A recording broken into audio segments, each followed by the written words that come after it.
Olá, turma do nono ano. Vamos começar a nossa aula de OPEE. Nós vamos começar no capítulo 2, Vida Emocional, página 18, ok? Dê uma pausa na videoaula, vão até a página 18 e acompanhe aí com o livro de vocês. Vamos lá. Vida emocional. Começando com autoestima. Autoestima é a qualidade do indivíduo que valoriza sua identidade. Ele se sente confiante e satisfeito consigo mesmo. É uma relação de aceitação e contentamento. Ter autoestima elevada significa que acreditamos em nós mesmos e que nos sentimos bem com o que somos. Algumas pessoas podem confundir a autoestima com a arrogância, mas essa associação não é correta. A arrogância é um sentimento de superioridade e soberba, quando uma pessoa se julga melhor que as outras. Já a autoestima elevada é um sentimento benéfico.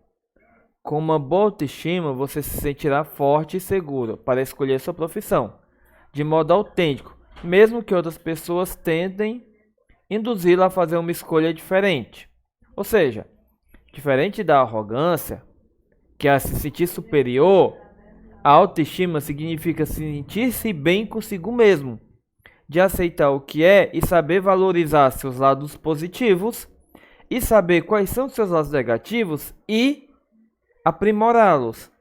Ou seja, é um sentimento de confiança, de estar satisfeito com o que você é. Não ter vergonha de ser quem você é. Isso é autoestima. Os elementos formadores da autoestima. O primeiro, em primeiro lugar, sua composição genética, ou seja, as características que desde o nascimento o diferenciam das outras pessoas. Hoje em dia, sabe-se que boa parte das características de uma pessoa deriva de sua hereditariedade. No entanto, é sempre bom lembrar aquilo que somos se origina essencialmente do nosso estilo de vida e do ambiente em que vivemos. Porém, não somos definidos apenas por isso. Somos o que fazemos de nossas influências. Ou seja, a genética tem sua influência, mas ela não é total. Aquilo que fazemos é mais importante.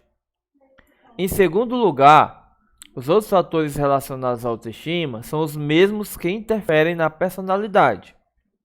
Período de gestação, primeiros meses de vida, educação recebida em casa, as relações vividas na escola, as amizades e o contato com outras pessoas, o clima da casa e até mesmo a cultura dos antepassados. Tudo isso pode influenciar no nosso desenvolvimento da autoestima. E em terceiro lugar, entra em jogo o sistema cognitivo, o filtro individual da realidade. Uma pessoa é muito mais do que a soma de elementos que a influenciam. Ela pode não apenas ser afetada por elementos externos e genéticos, mas também pode decidir conscientemente a agir de acordo com aquilo que deseja. O ser humano é determinado por sua autoconsciência, pela capacidade de discernir, de apropriar-se de sua vida e aproximar-se da melhor versão de si mesmo. Um bom exemplo são pessoas que tiveram na sua infância contato com pessoas que eram alcoólicas e decidiram não beber. Provavelmente seus pais eram alcoólicos, essa pessoa viveu num ambiente em que ocorria o consumo de álcool e mesmo assim ela decidiu não virar um alcoólatra, não beber. Por quê? Não foi só o ambiente, influência genética, foi o quê? O seu filtro individual de realidade, as suas escolhas únicas foi o que fizeram ela mudar de ideia, ou seja, não seguir o mesmo rumo que os demais. Por quê? Ela percebeu que aquilo não era proveitoso e decidiu tomar um caminho oposto a esse. Isso influencia em qualquer situação, claro. Isso vai variar de pessoa para pessoa. Ninguém é igual, somos todos diferentes. Agora continuando, buscando um sentido para a vida. Viktor Frankl, psicólogo, Por ser judeu, passou anos em campos de concentração durante o Holocausto, sem contato com seus pais, sem ter o que comer, assistindo ao sofrimento e à morte bárbara de milhares de pessoas. Talvez seja difícil pensar em condições mais degradantes e desumanas do que a que ele vivenciou. Vocês que estão no 9º ano já devem estar estudando ou estudaram sobre o período do Holocausto, que é um momento horrível. E esse Viktor Frankl viveu esse momento. Naquele contexto, ele observou que algumas pessoas morriam em decorrência de dores físicas, fome ou desgosto. O que mais lhe chamou a atenção, porém, foi que mesmo naquela condição extrema, algumas pessoas tinham uma esperança que as colocavam de pé, lhes davam força e inspiração em seus projetos de vida. O projeto de vida deles se tornou então sair daquela condição, sobreviver a todo tipo de tortura física e mental, e depois escrever sobre a possibilidade de mantermos nossa dignidade, mesmo diante da mais dolorosa situação que se possa imaginar. Em busca para si um projeto de vida, Frankl contribuiu para a humanidade. Ele criou o que se chama logoterapia, ou terapia do sentido de vida, que auxilia as pessoas a buscar uma missão, a dar um sentido para a existência pessoal, mesmo nos momentos mais difíceis. De acordo com esse modo de encarar os fatos, quando temos uma perspectiva mais ampla, algo importante para fazer, as dificuldades da vida diária perdem a capacidade de nos fazer desistir. Frankl deixou-nos uma importante lição: ter metas e objetivos na vida, e uma forma de preservar a força interior e desenvolver a capacidade de manter acesa a chama de nossa humanidade. Vocês podem imaginar como, por exemplo, não criar um grande projeto, mas projetos de médio e até mesmo de curto prazo que você vai conseguindo completar e ao final de um, iniciar outro, com mais difícil. E assim sucessivamente. Com isso você vai criando seus projetos e vai dando um sentido à sua vida. Seja aprender, seja fazer uma faculdade do seu gosto, seja viajar pelo mundo, seja casar-se. Ou seja, você tem que criar um projeto de vida e trabalhar para que ele ocorra. E quando você alcançar aquele seu projeto, criar outro e depois outro e assim por diante. Sempre buscando melhorar e conseguir o que é melhor para você. O exemplo que a gente tem aqui, é o filme Extraordinário, que também é um livro. O filme conta a história de Aug Puma, que começa a frequentar uma escola regular apenas aos 10 anos. Aug nasceu com uma deformidade facial e passou por 27 cirurgias plásticas. Ele sempre estudou em casa. E ir pela primeira vez à escola fará com que tenha que lidar com a constante sensação de estar sendo observado e avaliado por todos. É um filme muito bom que eu aconselho vocês a assistirem. Muito bem. Mudando para a próxima página, nós chegamos no pensar, sentir e agir.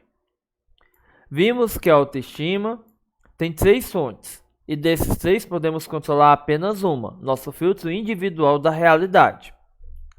Liste 3 atitudes que você acredita que possa ajudá-la a melhorar ou manter sua autoestima. Escolha uma imagem que represente cada uma delas, escreva as frases e colhe as imagens nos espaços a seguir.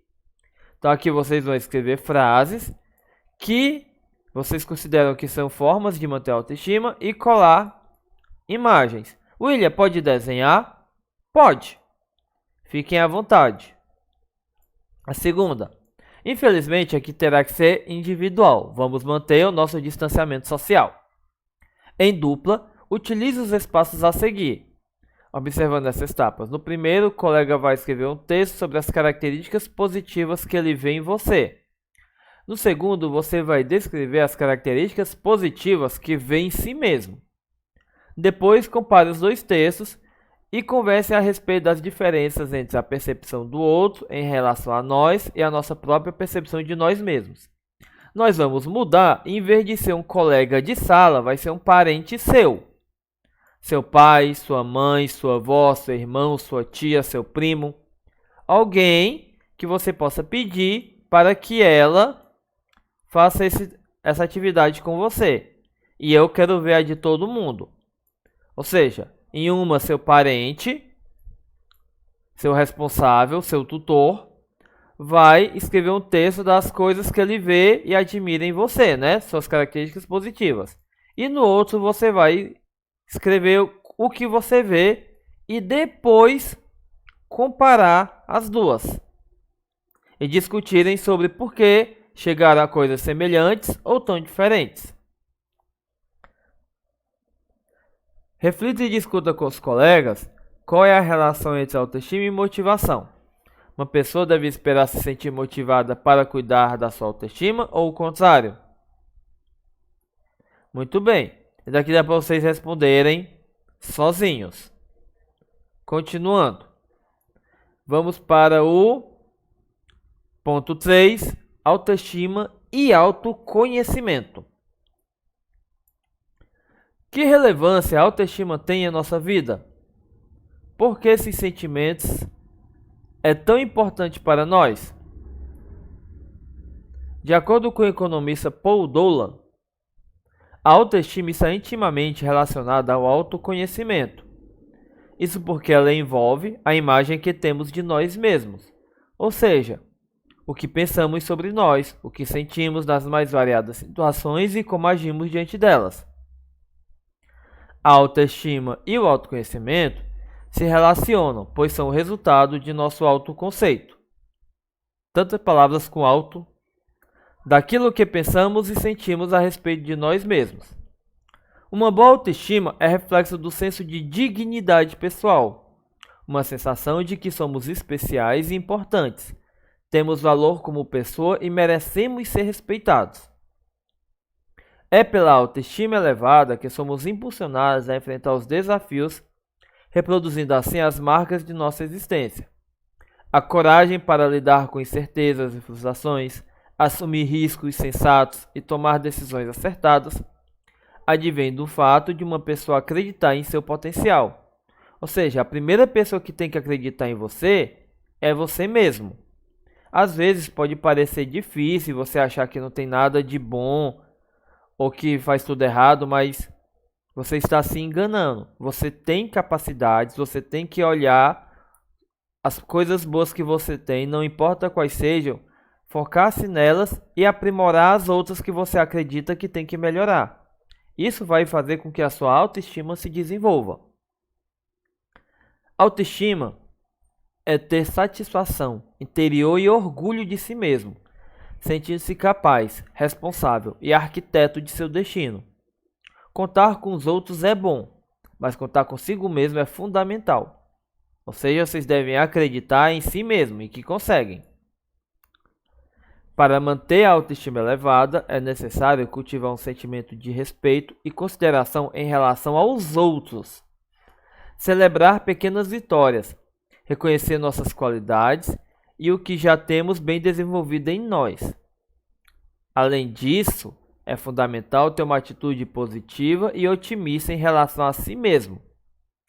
Ser otimista é enxergar o lado bom das situações das pessoas e de si mesmo. Não significa negar dificuldades, porém, respeitar as adversidades e adotar a melhor postura possível diante da vida.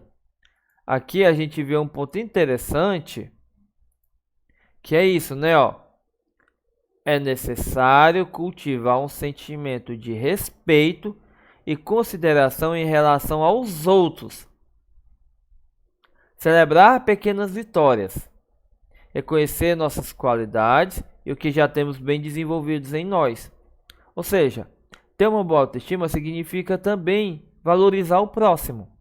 E outra, pequenas vitórias, pequenos ganhos que você tem, pequenas coisinhas que você conseguiu superar, são motivos para celebrar. Por exemplo, aprender algo novo, vencer um medo, conseguir fazer determinado trabalho, tudo isso deve ser comemorado, porque são vitórias que você conseguiu. Ao reconhecermos nossas necessidades E ao assumirmos nosso desejo de mudar, temos mais chances de crescer. Precisamos também abrir mão da arrogância. Abrir mão da arrogância, ser humildes e aceitar o fato de que não somos perfeitos. Ninguém é, nem precisa ser. Viu? Todos nós temos defeitos e devemos aceitar os nossos defeitos e melhorar tudo o que for possível. Mas lembre-se, ninguém é perfeito e nem precisa ser perfeito. Felicidade. A felicidade é um sentimento de prazer e alegria, uma emoção positiva que proporciona conforto e satisfação. É um estado de espírito, um sentimento de plenitude que nos torna mais fortes para enfrentar as adversidades. Algumas versões culturais dizem que a felicidade é a ausência de dor e que o ser humano busca a felicidade porque busca não sentir nenhum tipo de dor. Ser feliz é um desejo legítimo do ser humano. E em busca da felicidade que escutamos música, nos reunimos com os amigos, curtimos nossos animais de estimação e assistimos filmes e outras atividades e experiências. Contudo, esses prazeres do dia a dia seriam formas de encontrar a felicidade? O que vocês acham? Será que é? Será que ouvir música, se reunir com os amigos, curtir nossos bichinhos de estimação, assistir aquele filme ou aquela série que a gente gosta, são formas de encontrar a felicidade? Não há consenso entre os pesquisadores sobre a definição de felicidade, nem sobre o melhor caminho para alcançá-la. O que se sabe hoje é que os prazeres tornam a vida mais leve e saborosa no primeiro momento. Entretanto, podem não trazer necessariamente uma sensação profunda de bem-estar. Uma visão interessante de você ver a felicidade é que ela é um momento passageiro, que ela não vai durar para sempre. Ou seja, são pequenas parcelas de felicidade que você tem na sua vida. E por que vale a pena elas não ser constantes? Porque uma felicidade constante iria perder o sentido. Às vezes, algumas coisas serem um pouco tristes faz com que valorizemos os momentos felizes. Basear a vida apenas nessa satisfação imediata pode ainda abrir uma porta para uma vida infeliz, vazia e até mesmo para um vício, naquilo que traga a sensação de prazer instantânea. É o que acontece com o chocolate, por exemplo. Quando comemos um pedaço, o cérebro libera maior quantidade de serotonina, substância que altera o nosso estado emocional. Por isso, muitas pessoas comer chocolate traz um bem-estar momentâneo e muitas vezes aliviando a TPM, ao mesmo acalmando alguns estudantes antes de uma prova.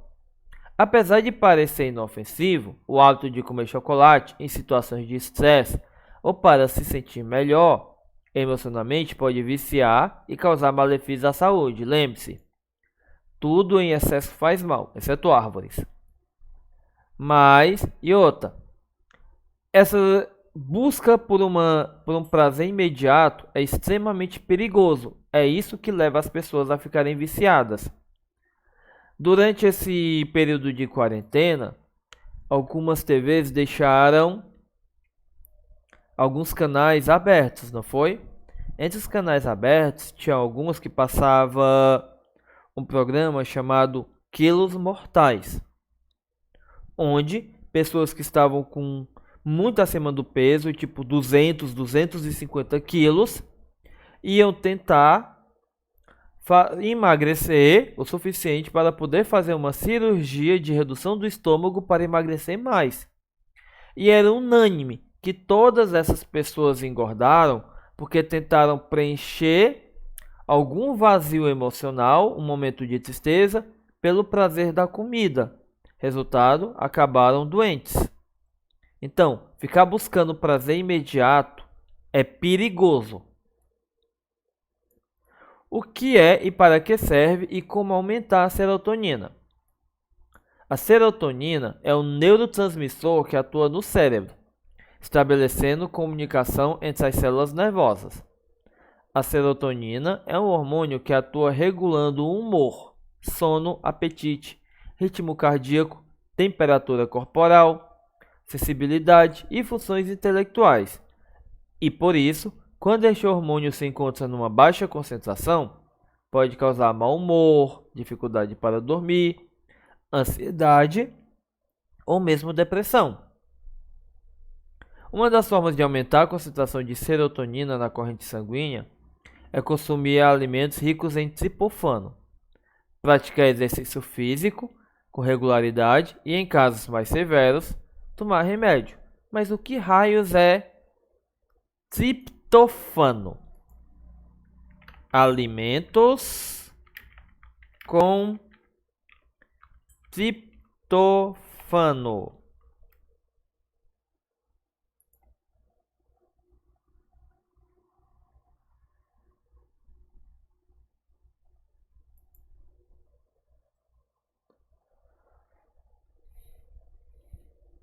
Muito bem. Vamos ver alimentos que possuem triptofano. Queijo, ovo, arroz, salmão, leite. Só?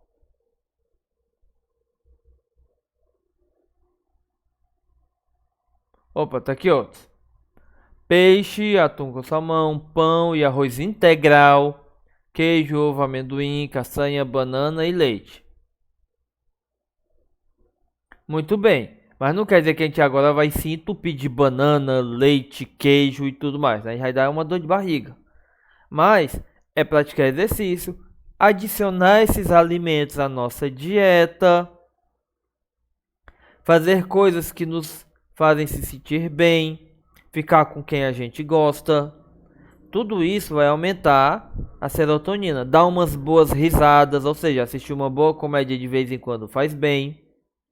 Que se você rir até quase chorar, você consegue dormir muito bem depois.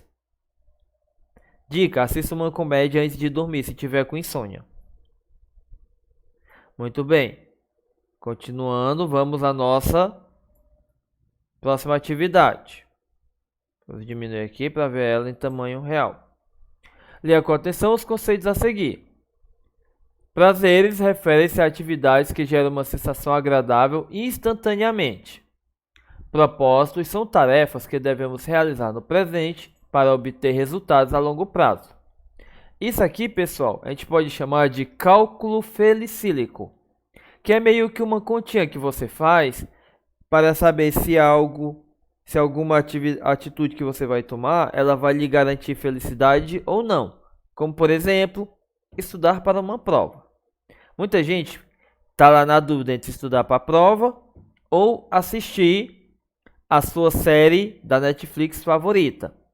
Aí vamos supor, a pessoa que escolheu assistir a série da Netflix favorita não estudou. Ela teve um prazer momentâneo, que foi assistir a sua série. Mas, na hora da prova, ela vai ficar com medo, vai tirar nota baixa, vai ficar frustrada, vai mostrar para os pais vão reclamar e ela vai ter mais problema. Ou seja, um prazer imediato que acarretou em muita dor, muita tristeza. Enquanto que a pessoa que tirou tempo para estudar vai se sair melhor na prova, com isso não vai ficar com medo, vai poder mostrar para os pais e vai ter tempo depois para assistir a sua série do mesmo jeito. Ou seja, ela se deu bem e ainda atingiu o seu desejo de assistir a série. E quem sabe, por ter tirado uma nota boa, não ganhou um sorvete extra também? Não é? Então, ó, fazer lição de casa, trabalhar, cuidar de outra pessoa, estudar, aprender algo novo, meditar, ler poesia, bater papo, jogar, comer, escutar música. Viu? São os conceitos a seguir. Esses aqui os instantaneamente e esses aqui os que dão resultado a longo prazo. E acreditem, pessoal, meditar é muito bom. Depois pesquisem métodos diferentes de meditação, não aquele que você fica dizendo constantemente. Registre 4 prazeres que você pratica no dia a dia. E registre 4 propósitos que você julga importantes para a sua qualidade de vida ao longo do tempo. Eu papocaria meditar, aprender algo novo, estudar e trabalhar. Mas isso sou eu, viu? Agora reflita e discuta os propósitos. Podem ser prazeres também, e os prazeres podem ser propósitos. Pensem aí.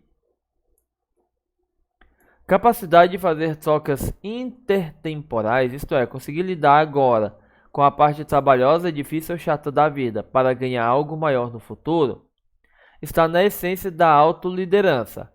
Resumindo, é você fazer a atividade agora para não ter que fazer as carreiras antes de acabar o intervalo, que é uma das maiores virtudes encontradas nas pessoas de sucesso. Pense em 3 momentos de sua vida e reflita sobre as trocas intertemporais abaixo. E registre 3 dificuldades que você já enfrentou ou superou. 3 dificuldades que está enfrentando e 3 dificuldades que acha que as pessoas empreendedoras costumam enfrentar. Muito bem.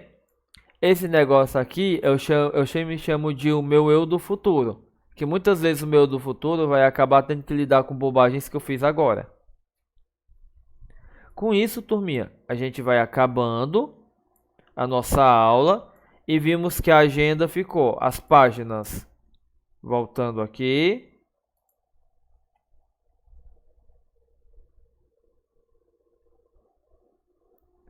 As páginas 20, 21, 24 e 25, ok?